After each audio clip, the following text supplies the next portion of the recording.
অন্নপূর্ণা ভান্ডারের টাকা কিন্তু 16 তারিখে আবারও 3 লক্ষ মা বোনেদের দেওয়া হয়েছে এবং এই টাকাগুলো কোন জায়গার মা বোনেদের দেওয়া হয়েছে সেটাও বলবো তোমাদের।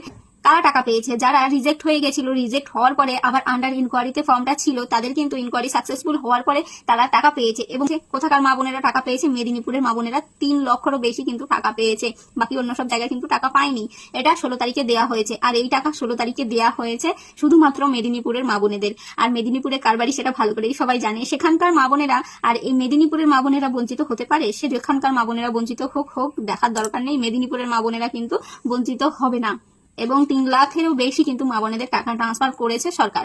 তো অনেকে বলবে তুমি এই তথ্য কোথা থেকে পেয়েছো? বর্তমান সংবাদ মাধ্যম থেকে আমি এই তথ্যটা পেয়েছি। এটা আমার নিজস্ব কোনো মতামত নয়, এটা সংবাদ মাধ্যম থেকে পাওয়া। এটা আমি নিজে কোনো বানিয়ে বলছি না, অনেকে অলরেডি দেখেও নিয়েছে। আজ বর্তমান সংবাদ মাধ্যমে কিন্তু 17 তারিখে এই নিউজটা দেওয়া হয়েছিল। যাই হোক, এটা সব থেকে বড় কথা যে দিচ্ছে, এটা সব থেকে বড় কথা যে দিচ্ছে। আন্ডার ইনকোয়ারিতে যারা ছিল তারা কিন্তু পেয়েছে, 3 লক্ষ মা বোনেরা কিন্তু টাকা পেয়েছে। তুমিও কিন্তু আশা ছিল না, পেলেও পেতে পারো। কিন্তু ব্যাপার হচ্ছে দাদার বাড়ির কাছের মানুষগুলো এই সব পেয়ে গেল।